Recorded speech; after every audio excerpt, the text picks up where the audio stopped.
Hey guys, it's me, Crystal, and today I'm going to show you how to make a headband with your knitting machine and some Scarfie yarn. So for this, I'm using my 48 peg Jamit knitting machine, and then I'm using leftover Scarfie yarn from the beanie that I made in my last video. I weighed the yarn I had left over. Here's how much it was at first. It was 5.3 ounces, and I had 2.05 ounces left over after that beanie. So I wanted to see if I could make a headband with just that much yarn. And I will tell you, it was a success. And I'm also using some of this just impeccable yarn or just some random worsted weight yarn I have for my waist yarn. So to start, we're going to make sure the white peg is in the front. And you're going to take your waist yarn and loop it in front of the white peg. And then you're going to start going back and forth in front of and then behind each peg, going all the way around. And this is our cast on row, so you're going to just go all the way back to where you started.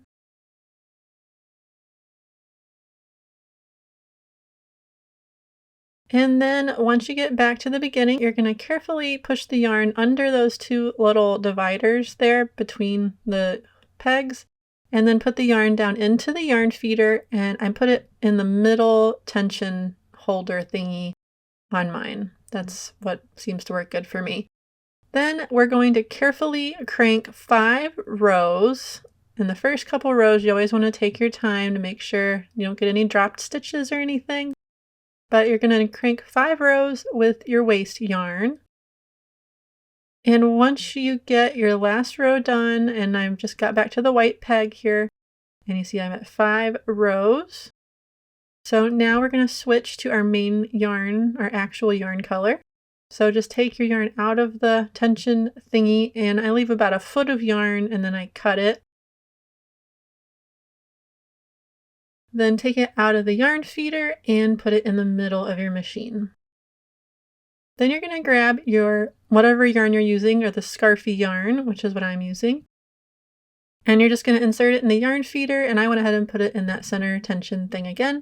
Then I hold on to the two ends just to make sure nothing gets messed up or anything, and I hold on to them and just turn a few cranks and then just tie a not too tight knot here with these two ends. And we'll have to untie this later, so don't tie it too tight, but I just like to do this to make sure none of my stitches come undone or anything while I'm working. Now we're going to go for 75 more rows. So if your row counter was at 5, you're going to get it up to 80, and then we will be ready to finish off with our waist yarn again.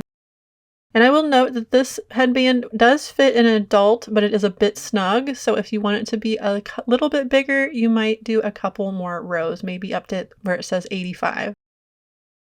But at this point I am done. So I'm going to take, this is all the yarn I had left from that leftover Scarfie. So at this point, you're just going to pull the yarn out of the tension holder and out of the yarn guide. And then just make sure it's in the middle. Then you're going to grab another piece of waist yarn and go ahead and thread it into your machine. Put the end in the center. And then again, I'm going to hold those two ends together and just crank a little bit and make sure everything goes under the pegs and everything. And then tie another temporary knot here just to keep everything nice and secure while we finish our last 5 rows. Now we're going to crank 5 more rows with our waist yarn.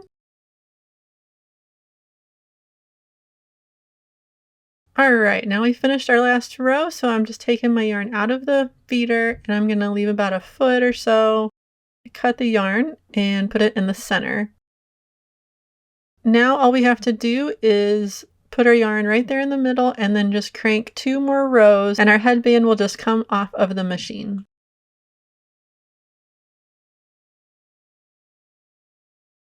Alright, so now just move your machine out of the way. And this is what it looks like, and it looks really small, but once we stretch it, it will get bigger, I promise. So just hold the ends and give it a good pull on both sides and it'll stretch back out. Now what we're going to do is just cut the excess yarn over here, and I'm going to keep that aside because I'm going to use it to stitch up the back of our headband. And now we're just going to use a crochet hook to close up the ends of our headband. So you can either use the crochet hook that came with your machine or another one. I have this other one I like better, and I'm going to use that. And you're going to find where your yarn is sticking out of one side. And first, before we do anything, we're going to untie that temporary knot that we made, because that will need to be undone for when we get rid of our waste yarn in a minute.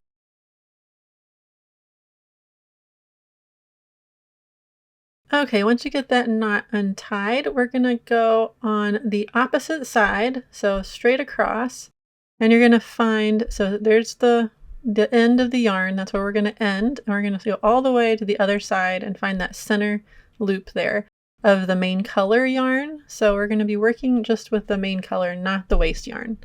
You're going to insert your hook into that center loop, and then you're going to go to the loop just to the right of it, and you're going to insert your hook into that little loop there. So a little closer here. There you go, right under that one, and then you're going to pull it through the first loop. And then you're going to go under the next one over to the left and do the same thing. So just pull it through, and then go back over to the right and pull it through, and back over to the left. Gotta find it. There it is. And then pull it through the loop. And you just keep doing that all the way down. Just go back and forth. This is actually one of my favorite parts of this process. It's pretty satisfying.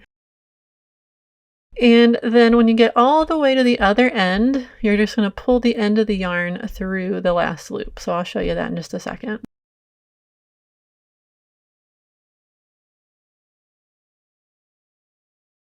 Okay, here we are. This is my last loop, and then all that's left here, making sure there's not other loops hiding in there somewhere, but all that's left now is to take the end of our yarn, and not the waste yarn one, but the other end of the yarn we're using, and pull it through that last loop, and there we go.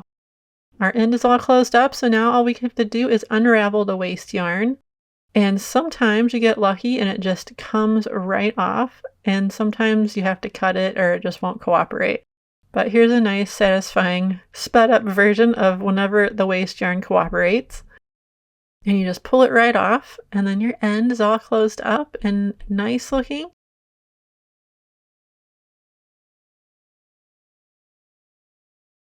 And then you're just going to flatten it all out and make sure it's straight and not twisted or anything. And we're going to do the same thing on the other side. So just do the exact same thing. And I wanted to show you, here's what happens when your waste yarn does not cooperate and you have to cut it off, but that just happens sometimes. So do the best you can. Just get rid of that waste yarn one way or the other. All right, so here we've got both sides sewn up or crocheted up, and it's all flat. So now we're going to sew up our back seam.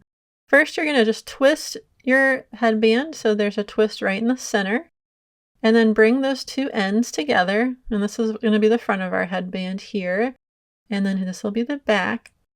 And now we're going to use the mattress stitch to stitch up the back. And you could also just do a whip stitch if you want. And I'm just using the leftover yarn I have here, or you could use another yarn if you want, and my large eye needle.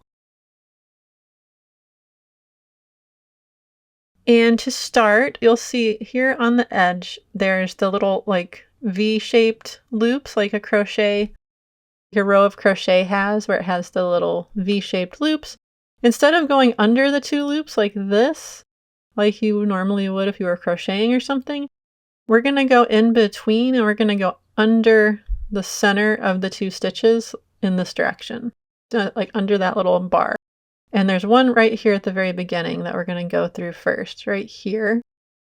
And then you just pull your yarn through, and then take the other side, and I'm sorry this is kind of blurry, but I'm going under the loop from the slip knot, and then I'm going under the bar of the first V-shaped stitch there on the edge, just like I did on the other side. Sorry, my camera was not cooperating. And then here, this end of my yarn is just getting in my way, but then you just pull it through and you go back over to the other side, and then you're going to go under the next two little stitches there, right under that middle part, and pull it through. And then go back across, and you're going to go under the next two on that side. So in one V shape and out the other V shape, basically. And you're just going to repeat this going all the way down, back and forth, and it'll make a really nice, neat closure. Sorry, that yarn will not get out of my way. There we go. And I'll show you after I do a few stitches, I will pull it to tighten it up, and you'll see why the stitch is so cool. All right, here I've done a few stitches, and now I'm just pulling on both ends, and you see how it just brings it together and makes this nice invisible seam like that. I'm just going to continue that all the way down the row, and here I'm all the way at the other end, and I'm doing my last couple stitches, and I wanted to just pull and make sure everything was nice and neat before I finish off my seam, and everything looks pretty good. I'm just giving it a little tug on each end to make sure it's even. And then back over here where I left off, I'm doing the last stitch, and my two rows were kind of slightly different from each other. One was slightly longer than the other for some reason. I probably missed a stitch or something. So I'm just going back and evening that last row out so it looks neat. And then you're just going to tie a knot with the two ends of your yarn. And then go to the other side and do the same thing. And now you just have to use your yarn needle, and we're going to hide the ends in between the layers of the headband. So I'm making sure I'm not accidentally pulling it out to the outside so you won't be able to see it. And then just pull it and cut the end, and it'll disappear in the middle, and you won't have to worry about it. See, it's not showing on the other side, and just pull on it and cut the excess. And then on the other side, I just started both sides of the yarn on at once and did the same thing over there. There we go. Our headband is complete. Now this will fit an adult, but it is a little bit snug. I have a pretty big head. I have like a 23 or 24 inch head, and it fits me, but it is a little snug. So if you want it to be a little bit bigger, maybe use a little bit more yarn. If you have a head smaller than mine, it will probably fit you perfect. I hope you enjoyed this tutorial, and if you did, please leave a like, comment, and be sure to subscribe so you don't miss any of my future videos. Thanks for watching!